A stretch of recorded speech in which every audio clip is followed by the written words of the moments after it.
Maganda yung tanong ni boss, oh. Sir Kuya Parak, ask lang, sa pag-apply po ba sa PNP, tinitignan ba ang background ng pinagtapusan mo? Like ano, parang pinipili kung expensive ang pinag. Yan, naputol pinagtapusan siguro to.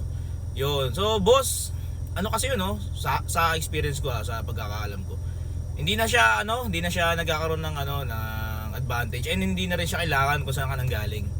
Oo. Siguro, ganito na mangyayari doon. Kunyari, sa applyan, may mga police doon, tapos tatanungin ka kung saan ka galing.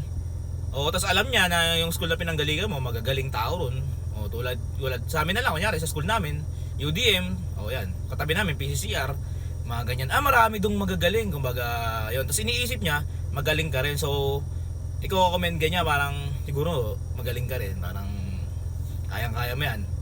High moral ka na lang niya, na kaya mo. Pero, syempre, kailangan mo pa rin mag-undergo dun sa proseso. Oo, yung pa rin ang labanan dun. Hindi porket sinabi kunyari sa amin, UDM ka, magaling ka, pasok ka na. Hindi. Kasi marami naman kaming kabas na hindi pa rin nakakapasok, di ba? O paano mo masasabing yun, parang advantage yun, no? Kahit saan ka nagtapos, private man yan, public, wala na yun, boss. Oo, ang pinag-uusapan doon, kung makapasa ka sa proseso ng pag-a-apply. Yan. Physically fit ka ba? Mentally fit ka ba? Nakapasa ka ba sa exam? Yun ang pinag-uusapan doon. Di ba? So, wala na yun. Basta lagi mo na lang galingan, kahit saan ka pa magtapos.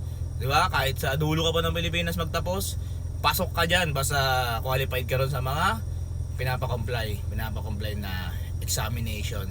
Yun. So, paano bro? Ingat ka palagi, syempre. Huwag ka na mag-isip. And, yun, magdasal ka lang palagi kung nag-a-apply ka man, kahit nasan ka man, para gabayan ka sa iyong mga pangarap.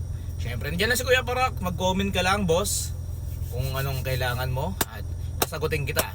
Yun, syempre, I am a proud graduate of UDM, Universidad de Manila.